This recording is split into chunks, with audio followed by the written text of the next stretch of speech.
in Clearwater, Florida. Well, Ed, I was going to ask you, though, that get out of hell free card, is that made out of asbestos? Anyway, yeah, here we are. We're getting right in the same month, right on the cusp of Darwin Day 2019. And it's a purely local event. We celebrate it every year. It's produced by the Tampa Bay Coalition of Reason, and which is a coalition of different groups who put on special events. And I think you will find this one to be fantastic. We're having Hemant Mehta, who you might also know as the Friendly Atheist. He has a national reputation. He is a certified math teacher and an overall brilliant person. He is the author of a book called "I Sold My Soul on eBay," something he literally did, and which is a pretty amazing story in itself. And also the Young Atheist Survival Guide. In addition to that, we're also going to have Ryan Cragen, who is a professor of the sociology of religion, and he has some fascinating insights to offer. And all this by way of showing us how our situation continues to evolve. Atheism is having a greater and greater impact on our society. And you can find out more on Saturday, March 16th. You can get tickets by going to tampabaycore.net and just click on the line that says "Get tickets online." Do you have special pricing for hardship or students? Yes, we do. It's $20 for everybody. That's nice. Okay. We're very egalitarian about these things. That's fair. Well, thank you, Jim. Joe, best if you just don't say anything today. Before we delve into the black collar crimes, here's an issue that kind of caught our attention earlier this week. It is a textbook demonstration of the oppression of individual freedoms that's practiced by Christianity, what we commonly known as simply discrimination. The United Methodist Church on Tuesday voted to strengthen its ban on gay and lesbian clergy and same-sex marriages, a decision that appears very likely to split the nation's second largest Protestant church. The vote by church officials and lay members from around the world doubled down on current church policy, which states that, quote, "The practice of homosexuality is incompatible with Christian teaching," unquote. That vote served as a rejection of a push by progressive members and leaders to open the church to lesbian, gay, bisexual, and transgender people. Well, it's convenient that they can seize upon those particular verses in the Bible and ignore the parts about eating shellfish or having two different kinds of food on the same plate or wearing a garment with two different kinds of fabric in it, or stoning their children to death if they're a drunkard. And what do they do to poor women who are on their menstrual cycle? Well, they're isolated for I forget exactly how many days, and it's so it's selective discrimination. Exactly, yeah. Which is an interesting thing because its practice still continued within the Muslim faith, especially in the Middle East and in various places. Women are, I think, mostly in Pakistan and other nearby locales, and that women are forced to go out into a shed in the back until they can recover themselves and become holy again. And of course, among in the Old Testament, if you had a child, you were unclean for a matter of days. But if it was a girl, you were unclean for an entire month, I think. So having babies was in some way dirtier. So this was before they had soap. I don't understand. Right, But could be. of course, Christianity is rife with discrimination, contrary to our Constitution in this country, which has sought so diligently to work to eliminate any kinds of discrimination in our culture. It's still a task incomplete. We still haven't passed the Equal Rights Amendment in this country, even though, as I understand it, some 80% of Americans don't realize that. I think it is passed, but it isn't. But it's a good thing. We're lucky that our Constitution and our form of government isn't based on the Bible. It is contrary to what we hear so many very conservatives say fortunate, that. in that Mhm. respect. Yeah. Exactly. I would like to say a few words about John Wesley, if I have a minute here. Be my ghost. Wesley was the founder. He gave us the Methodist Church, sort of. Well, he sold it to us. In any case, he's a rather interesting guy in that he was one of the staunchest defenders of making sure that no witch shall be permitted to live. He supported the Salem witch trials, and he was one of the last people to abandon the persecution and the murder of so-called witches. He said if we didn't pursue that we might as well disregard the entire Bible. Wow. As Robert Ingersoll says, well, I agree with him on that point. The other interesting thing about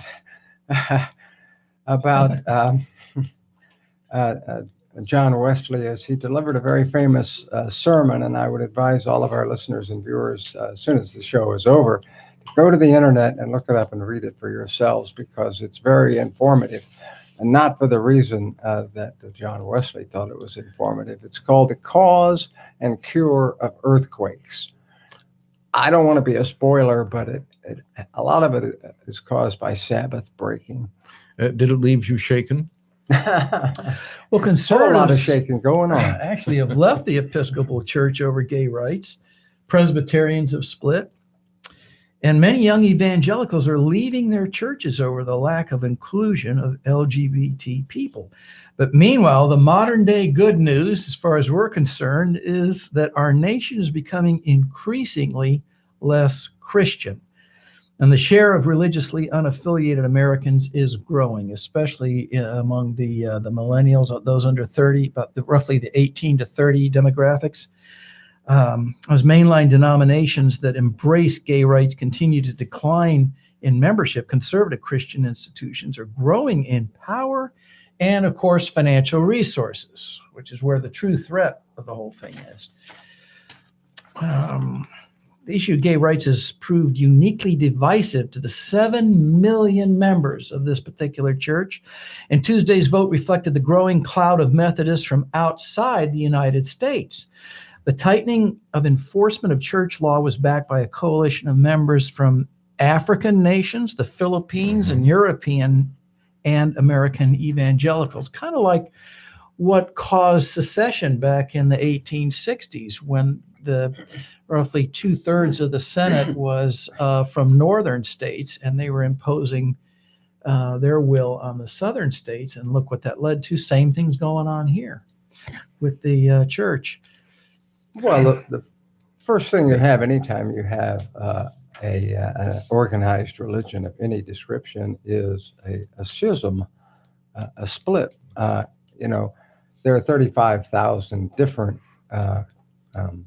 Christian denominations. Not all of them exist just because it's a tax-free, parasitic way to make a good, fast buck.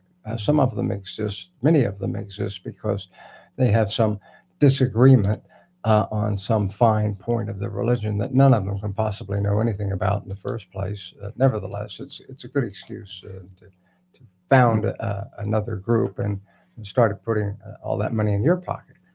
Most of those fine points, of course, are forgotten by now. They're not considered to be so terribly important anymore. Thomas Jefferson says you could sum up all of the writings on the subject of religion in 2 sentences: "'Tis so, 'tis not." Well, I was just going to mention that one of the reasons why this whole African schism is so important is because Africa is growing in terms of population and also in relative prosperity, so that the African nations will continue to exercise a very large influence, ever larger influence on our own culture, especially the religious part of it. Because as you pointed out, Ed, the Methodists right now are split, with the conservative ones coming from Africa, where the early missionaries established a certain kind of a point of view, which has been very slow to change over there. So whereas the American church has gone in a more liberal direction because things have evolved over here, but at a faster pace. The religion has changed more quickly from by the people who brought it to them than by the people who received Good point. Yeah, Yeah. exactly. Well, membership has steadily declined in the United States over the past 25 years. Well, we're definitely winning the war on membership and declining membership among believers and rising membership among skeptics. But we are radically losing the war when it comes to breeding. Yes. So while declining in this country, it's increasing in Africa. Right. And And its population again, increase. it's increasing in those countries and globally because of population increase, not because they're winning the war of ideas. Inarguably, it's true that the membership in traditional religions of all kinds, especially conservative ones, is declining and at a rapid pace. And that's a heartening development. On the other hand, membership in skeptic organizations, not so much. We're not getting, you would expect that as the churches decline, then the atheists, humanists, and other similar kinds of philosophical groups would increase in members, but that doesn't appear to be the case. And so we've got a lot that is organized atheism and so forth need to get out there and recruit more members. And if you're listening to this right now, consider joining. But don't you think, Jim, that's because in this country, we really don't perceive overall that religion is a threat to us because we can simply ignore it. We can, like we do, we live our lives free of it. Exactly. But what they're not really paying attention to is this very well financed effort to impose religion on us in the public schools, the Project Blitz that's just gradually, bit by bit, working its way into the social systems that typically have been completely neutral with respect to religion, right? The public schools and the way I noticed, for example, I saw the Stupid Bowl this year, and they come out and they don't just sing the national anthem. They start out singing "God Bless America," which is just an arbitrarily selected song because it implies that we're somehow special. And I don't watch football, but I was that day, and somebody said, "Oh, they do it on all the games now," right? So it's just a way of trying to, get the nose of the camel under the edge of the tent and work its way in. By very, very well-financed, tax-exempt organizations trying to impose religion on us. Betsy DeVos, who's the head of the education department, has made it very clear she wants this nation to have its entire system of education handled by the church. They want this country to be a theocracy. They have an army of legions of dedicated, hardworking people who are willing to commit their time and their money to projects related to religion. And if you wouldn't do it for Jesus, who would you do it for? Yeah. Well, I think it also reflects to a large degree the change in the demographics in that most of the conservative, backward-looking religion that is exercising such an influence is older people who are older than 60, 65 or so. And women. And women, you say? That seems at first odd because women seem to be in some revolt over what the conditions that they find. Well, how do you find that women are particularly more prone? I don't know. Just the statistics I read is that women are more prone to be believers than men. I've always you're probably right. At any age. They're also less trusting of self-driving cars. I've learned that from my own business. I don't know what it has to do with it. But, the median age now of the parishioners in the Methodist Church, 57 years old. Yes. And being exacerbated by the fact that they're having so much trouble attracting younger members. This will contribute to that because younger people, as a rule, I think, are significantly less biased and prejudiced against the LGBT community. They're far more accepting in this country now, but not in Africa, of course. I think all we have to do is wait another 70 or 80 years when the water is lapping at our front doors, and we'll find a distinct change in the religious component of our society.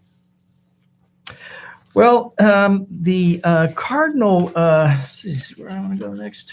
Yes, Cardinal George Pell excuse me, once one of the highest ranking members of the Vatican, was convicted of multiple counts of child sexual abuse during a trial in Australia in December, and he has become the most senior figure in the Catholic Church to be found guilty of such crimes. The guy's 77 years old, found guilty of 5 counts of historical sexual offenses related to the abuse of 2 choir boys back in 1996 and 1997, shortly after he was made Archbishop of Melbourne. The media has not been able to release this information until now. So that's why, even though it happened in December, we're only now talking about it. This guy was once the 3rd most powerful figure in the entire Catholic Church, serving as the de facto finance chief, and was close with Pope Francis. He was removed from his role as one of the Pope's advisors in December after the verdict was reached. Okay. Well, this is, of course, the tip of the proverbial iceberg. As we've said on many occasions, the most dangerous place to send your kid is not to the military, but to church. Yeah, really. Because we're learning over the past few years that the abuse by the clergy of minors in the church has been endemic. It's an epidemic. Mm-hmm. It has been rampant. What did we find? 3,000 cases up in the Boston area last year that we talked about. It was just incredible. Well, let's not pick on the Catholics, Exactly. The reports of religious abuse coming out of the Southern Baptist Convention and other examples like Ted Haggard and Jimmy Swaggart and others of their ilk, Jim Baker. I mean, the list goes on and on and on. David Koresh, was supposedly sleeping with the 12-year-old girls. So they had to send a tank to kill them so they wouldn't be slept with. In this age of Me Too, I think it's also going to provide further focus on the problem. And because more and more women, especially, are coming forward to talk about the way in which they have been abused by not only by clergy, but other mainly males in power. So that's something that we need. It's part of the context of our time. But what I thought was especially interesting about the church is its whole attitude in terms of how they thought about the conviction of Cardinal Pell. When that happened, the church spokesman came forward and said that they were dismayed and appalled at the cardinal's conviction. They do not say they were appalled at the acts, at what the cardinal had done, just that he'd been convicted. So that represented a typical... Exactly. I mean, can you even imagine the abuse that had gone on through the Dark Ages when there were no civil liberties? There was no constitution or legal system to protect the parishioners from these predators. It must have been just atrocious. No, I read a book on the history of the papacy, the popes, and the writer describes one pope in particular whose name escapes me. It doesn't matter, but he describes his reign as a pornocracy. Well, there have been a number of popes whose overall character left something to be desired, shall we say. But to tie these two stories together, I want to back up just a little bit and talk about this fellow that was mentioned in our local fish wrapper on Thursday. The Allendale Church, Reverend Andy Oliver is Methodist Church pastor. Is that the right word? Mm-hmm. And he addressed this issue of the discrimination in the Methodist Church, because they're holding a special service on Sunday to grieve about the decision of the majority of the members of the church. And here's what he said, which is really interesting. He said, quote, "The immediate effect is the harm done to the LGBTQ community, and specifically children and youth. These are the kids that are at the highest risk for suicide. And when a young person is sent the message that they are not loved by God, that has life and death implications." Well, we have the best solution to that, which is let these kids know that all these God ideas are make-believe, and you don't need to worry about being loved by a God or not. You have your civil liberties in this country, and you don't need to worry about being discriminated against. Get the heck out of the church. Let the Constitution protect you and your liberties and your rights to be whatever you want to be, to marry whomever you want to marry, and to live whatever lifestyle that you want, because our government has gradually, in a painstakingly slow but steady manner, arrived at the point where now our government recognizes the civil liberties of people that have been oppressed, while the church continues its medievalist oppression of these people for its simply on the basis of the superstitions that they continue to embrace here in the 21st century. Wanted to say something. Oh. Okay, I'll say something. Fine. Something. No, actually, it's true that, and I would agree with the minister that sources of love and acceptance are an important element of people's. It's one thing to have liberty, and that's a very important thing, but it's also important that children, especially, experience love and acceptance in their growing up. Exactly. And there are lots of secular sources for exactly that. You don't need to have a God to be loved. You're exactly right, Jim. And thank you for that. We're taking a short break, tell you a little bit about Atheists of Florida. We want to remind you also about the Darwin Day event that's coming up in Clearwater. When we come back, we're going to talk about the Vatican's secret rules for Catholic priests who have children. It's going to be a lot of fun. I hope you'll stay with us here on the Tan Talk Radio Network, where you're listening to the one and only Atheist Forum. Atheists of Florida is a nonprofit membership organization founded in 1992. For over 25 years, Atheists of Florida has brought atheists together to address state-church separation issues, provide legal assistance in cases of religious discrimination in employment or educational institutions, help atheists meet others who want to live their lives free of religion, and produce the Atheist Forum. For membership information, visit our website at atheistofflorida.com, where you'll find our newsletters, annual reports, statement of purpose, and information about meetings and events. That's atheistofflorida.com.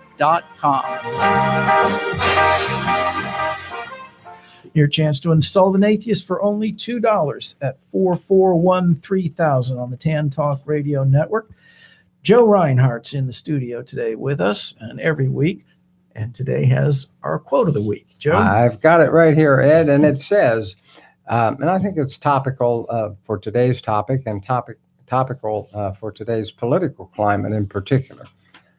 The very famous H.L. Mencken says, the whole aim of practical politics is to keep the populace alarmed and hence clamorous to be led to safety by menacing it with an endless series of hobgoblins, most of them imaginary.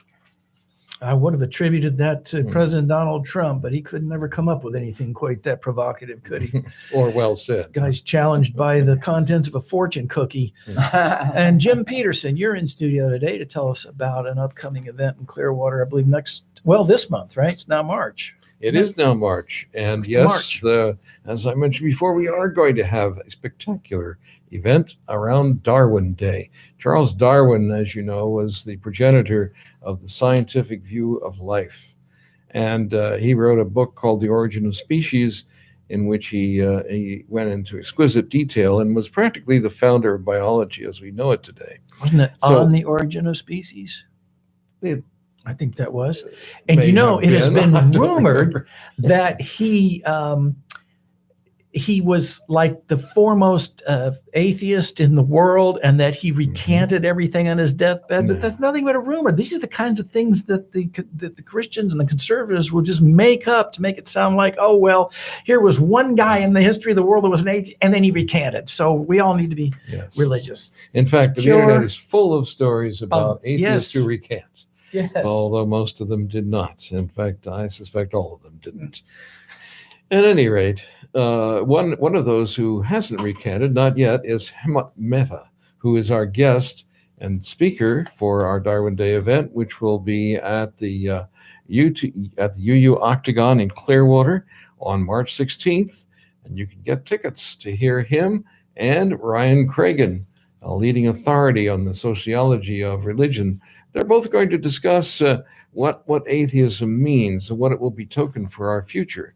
And it's going to be a very large future, and I think it would be important for everyone to get a good handle on what's coming up, because it's going to shake up a lot of people's beliefs.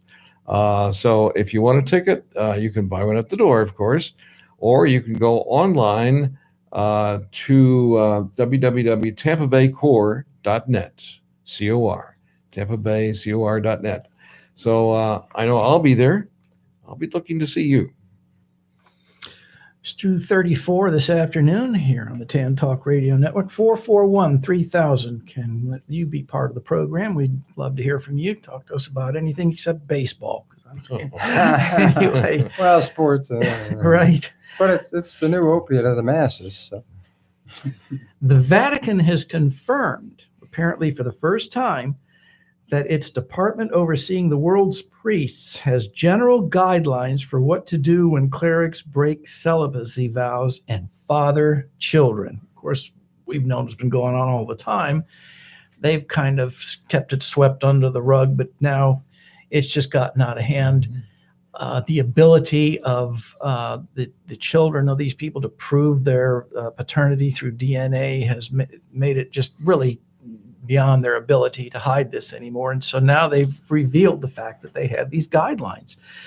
Vatican spokesman Alessandro Gisotti wrote in a response to a query from the New York Times, quote, "I can confirm that these guidelines exist. It is an internal document. The issue is becoming harder to ignore as the Vatican prepares for an unprecedented meeting with the world's bishops this week on the devastating child sexual abuse crisis that we were talking about earlier.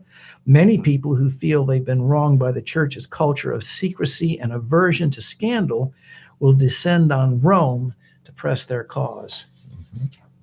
Over the years, thousands, tens of thousands of children have been branded as illegitimate, as if you could have an illegitimate human being. But in the church's view, this was something really horrible, and especially if the cause of their existence was a Catholic priest or cleric of some sort, monk. Sometimes nuns were involved as well. So there's been a lot of hanky-panky, shall we say, and it hasn't been all fun and games either, especially for those innocent victims who are the product of all of these exercises. There's nothing in Scripture that mandates celibacy. There are verses advising you to make yourself a eunuch, or that no one should get married unless they have unbridled lust and that sort of thing. But there's no specific prohibition or requirement for any believers. And of course, in the Jewish faith, rabbis, anyone who wants one can have a wife, or could be a woman herself.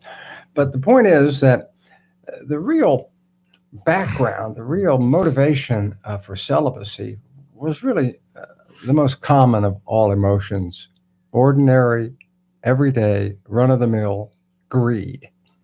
The church didn't start to require celibacy until about the 12th century. I think it says so in this article.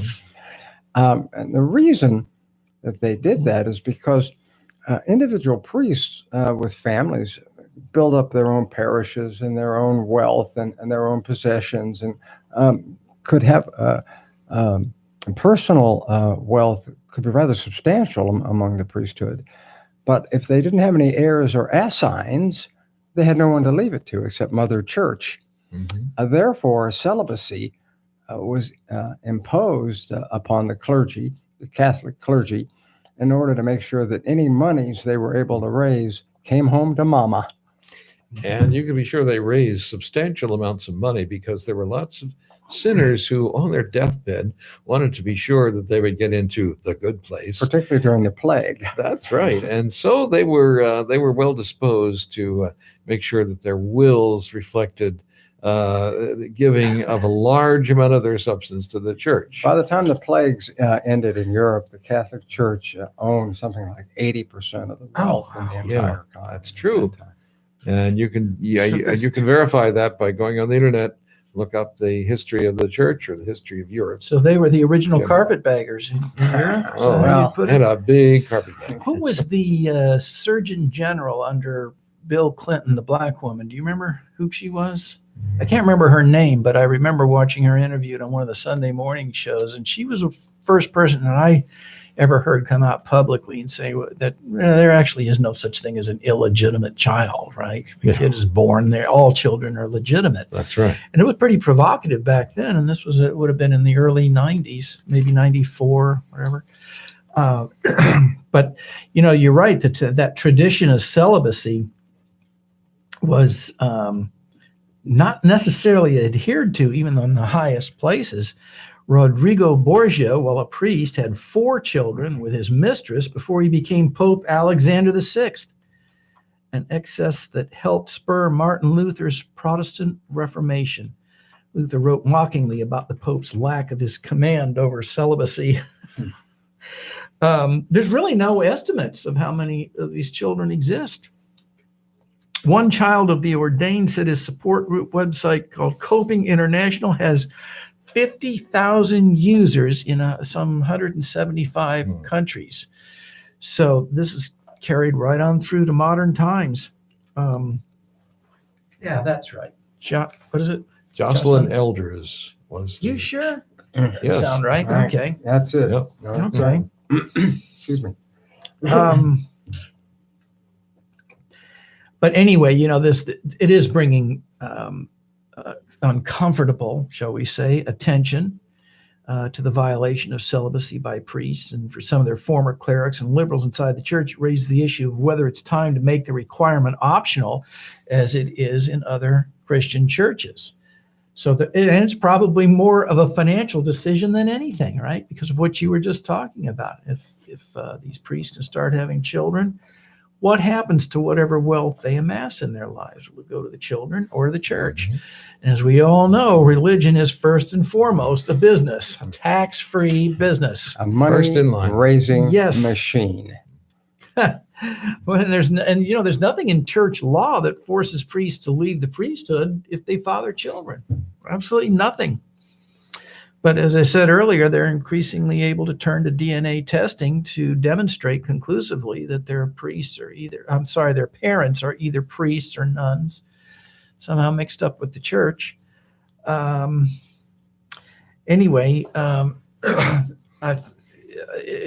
This is an issue it's only going to, I think, be easier to demonstrate as time goes on, and more difficult for the church to cope with unless they really do come into the 21st century and recognize what humanity is all about, what the human experience really is, and put the welfare of the people ahead of the church, which they have historically never done, as far as I can tell. Coming into the 21st century, the 22nd, the 23rd, and so on, Mm-hmm. is going to be something that they will be unable to avoid, as it has been unable to avoid coming into all ages past. The church manages somehow or another to try to keep up, even though they lag behind considerably. If you look at the case of Galileo, the church finally forgave Galileo after 400 years of the crime of opposing church teachings about the nature of the solar system. And the church was wrong, of course, but they eventually gave it up. So, a little late, but better late than never. Maybe. Well, the clergy has come up with a letter from the American Christian Clergy, which is an open letter concerning religion and science. So this feeds on what you've just been saying. And it's amazing. It seems to be on the surface a recognition by religion of science that's demonstrable and irrefutable, right? The earth is not the center of the universe and it's just not flat and so on.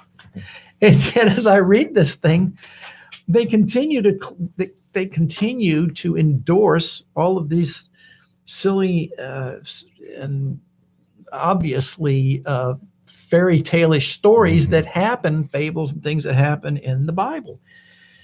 I'm going to read a little bit to you. Within the community of Christian believers, there are areas of dispute and disagreement, including the proper way to interpret Holy Scripture. While virtually all Christians take the Bible seriously and hold it to be authoritative in matters of faith and practice, the overwhelming majority do not read the Bible literally as they would a science textbook. I think the overwhelming majority don't ever read it at all. Well, you have to concede.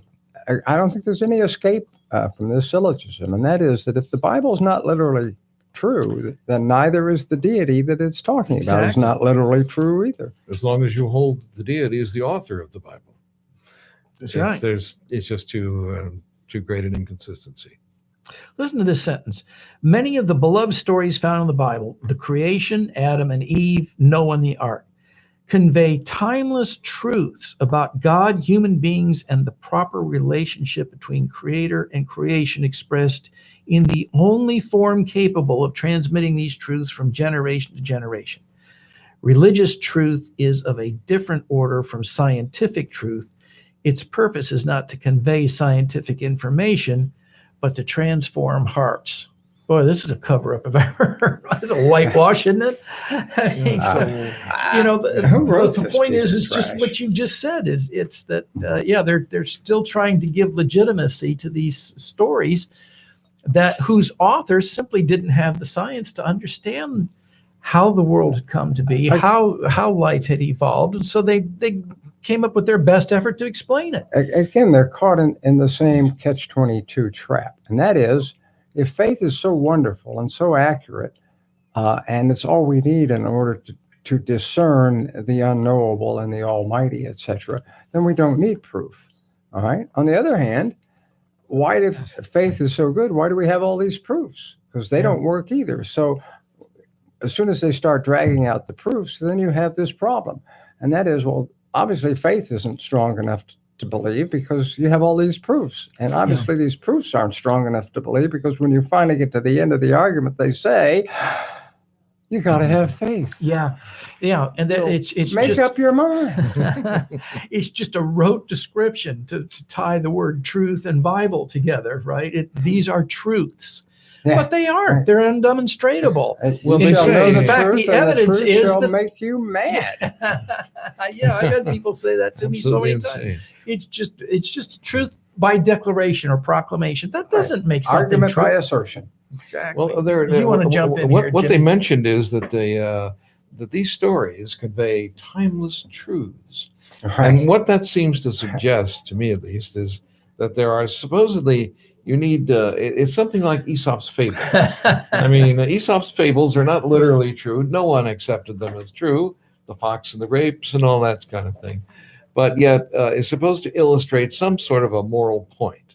And apparently Noah's Ark and Adam and Eve and the creation story and all the other stuff, Jonah and the whale, is supposed to illustrate a profound truth of our existence. He doesn't elaborate on what any of those truths might be. I mean, that's right. Noah and the ark teaches us that, hey, if you get drunk and your children happen to see you, with an erection, that you ought to just disown them and curse them for life. That's what we learned from Noah. Mm-hmm. Lot, of course, teaches us how to get your daughters, how to get drunk and cohabit with your daughters.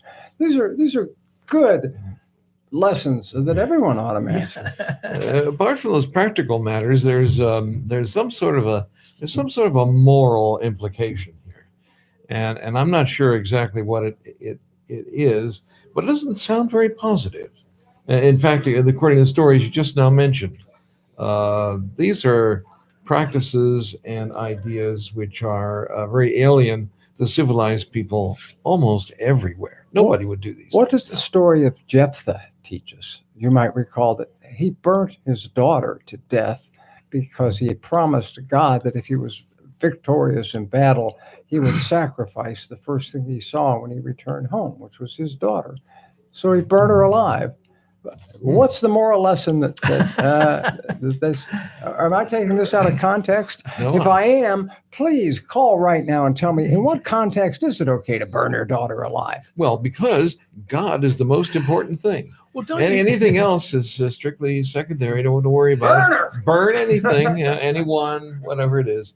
It's second. Well, don't you think that we've reached a point where it's impossible now to deny the science, that the church finally simply has no choice but to recognize that evolution is how we came to be? They just look like idiots trying to deny it anymore. And so that's really what they're trying to do here. In fact, by the very first sentence of their second paragraph, it says that we, the undersigned, the Christian clergy from many different traditions, believe that the timeless truths of the Bible and the discoveries of modern science may comfortably coexist. But they can't. They stick to curing earthquakes, okay? Yeah, well, it's like you can peacefully engage in warfare, you just can't, it doesn't, they don't coexist, and that's the issue. But they're trying to still justify these ancient superstitions and say they somehow have a place in modern society, even though science has clearly demonstrated their fallibility. Go ahead, there's a lot to be learned from gibberish. Well, they do clearly coexist. I mean, you go right down the street, find a church here, and you'll find all of those beliefs clearly stated, practiced, and exclaimed with great joy by the congregants frequently. But those people coexist with other people who say this is silly nonsense, and we have the science to demonstrate that what these silly stories are nothing more than the kind of myths that we dismiss when we're talking about ancient civilizations and the kind of stories they use to control people. And basically, that's what religion's all about: control. Because along with control comes wealth and power. And the three of them go together like a kind of a trinity, if you will. And the carrot at the end of the stick is salvation. Always salvation they're talking about, right? So Streets of gold or like a fire. Right. So while this letter actually acknowledges that, the science really is true now, we're finally going to, catch up to the modern era, they bring that back in and essentially are saying that what religion does is it gets you to salvation, which is just as fallible an idea as Noah and the ark. There's still no credible evidence that salvation even exists. Exactly. You have to prove that there's such a thing as salvation. Or such a thing as mortality. Of immortality. Immortality. Because we increasingly in the modern world, as never before in the history of our species, are we accepting of our mortality as the fact that we are going to die, and that if we're going to be happy and successful and joyful, this place here and now is the place where we're going to have to find those things. Why wait? Why wait? Indeed. Yeah, do it now and here. And the best way to create happiness among human beings is for each individual human being to undertake to make somebody else happy. You're right. Did anybody bring some bourbon to the studio? Well, under the table. We got 10 more minutes. What am I going to do? Oh, the desperation is starting to set in. I can see that. Yeah. Accept your mortality. Well, it's interesting though. Maybe they got some aftershave or something. As our state legislature increasingly seeks to dismantle the public school system and turn education over to the churches, this letter says we urge school board members to preserve the integrity of the science curriculum by affirming the teaching of the theory of evolution as a core component of human knowledge. And then they follow up with this. We ask that science remain science, which doesn't matter whether you ask for it or not. It is, right? It isn't a coin toss here. Exactly. And that religion remain religion, two very different but complementary forms of truth. They're just saying that by decree, what we believe in these ancient stories are true just by proclamation. What utter nonsense. Religion and science are not complementary. No. I would suggest to our listeners that they read the history of the warfare of science and religion in Christendom. It's a wonderful book, both volumes. They are, in fact, antagonistic, essentially antagonistic. If they both are trying to lay claim on the truth of our existence, and yet they're making contradictory statements, we're going to have to decide about which one has the most compelling claim. And I think we need tools to be able to do that. And the tools that seem to be most successful are those of reason, rationality, education. Everything that we need is something that can be taught from generation to generation and improved over time. What we need is a personal relationship with reality. Yes. Yeah. Well, you've no doubt encountered the argument that since we can't disprove the existence of gods, angels, souls, afterlife, or heavens, that it has as much credibility as science, right? And how do you answer that, Mr. Reinhardt? I can't disprove the existence of Easter bunnies, unicorns, or Tinkerbell. Tinkerbell. Right. Therefore, they must exist. I can prove the existence of fuzzy bunnies under my bed. That's nice. Another matter altogether. Well, I think that the most, since I didn't grow up in an environment of religion, You lucky I dog. need to speculate, but it seems to me that as I perceive it, the most detrimental effect of religion is this imposition on every human that they are inherently bad, sinful people. They need to grovel for forgiveness. And I think this is a form of mental abuse, right? Yeah, of course it is. And it's what we started out the program with, talking about how the United Methodist Church refuses to recognize that people are born and grow up to be homosexuals and can't really do anything about it. And now they're going to continue to assert discriminatory practices against them. And I think that's one of the most detrimental things about religion. It's part of God's plan. You have to have somebody to look down on. Mm-hmm. And homosexuals fill that bill pretty well. Well, at least they used to. Not so much anymore. Well, Because not they're as fighting far as I'm concerned, but as far as the Methodists are concerned. Jim, you want to weigh in on this? What do you think is the most detrimental aspect of religion? Specifically in our country, Richard Dawkins, I love to quote him, Yes. who that's said, a good- I'm against religion because it teaches us to be satisfied with not understanding the world. That's right. It's basically telling us if the science disagrees with the Bible, reject the science and accept what's in the Bible, written by people who had no science of any kind. They thought the world was flat. They thought the sun was as big as this coffee table. They Right. just didn't quite get it. Well, they did the best they could. No doubt. But they had nothing in their toolkit of information or instruments that would be necessary to figure out Right. anything but the most elementary and obvious aspects of the reality in which they lived. But we are very lucky in that over time, especially in the last 300 years, we have acquired massive amounts of knowledge and data, and it grows larger and larger as we go through time. And so we're very lucky to be living in this age when we have not only the data but all the instruments, the satellites and the various kinds of things that tell us about biology and the interior of the earth and so on. It's great. I'd rather be here than anywhere. I think an answer to your question about the harm of religion, among things like the abuse and the guilt, etc. But I think the overall most compelling harm caused by religion is their attempts to make time stand still. They have a creed. Everything's been explained. Nothing's going to change. It's all absolutely true.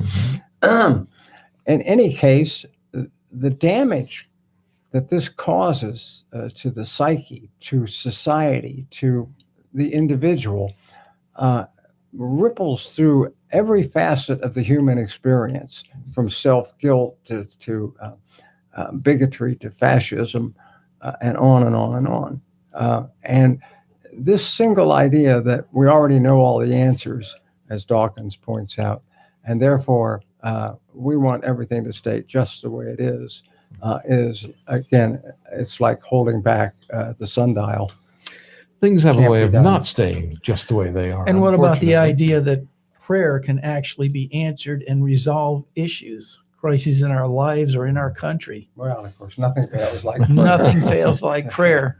But that is one thing that bothers me more than any. And I've heard people say, "Oh, I've had prayers answered," but did they ever pray with any kind of a control against it to find out whether it really did happen. When they make a guy grow a new leg, Mhm. I will eat crow publicly.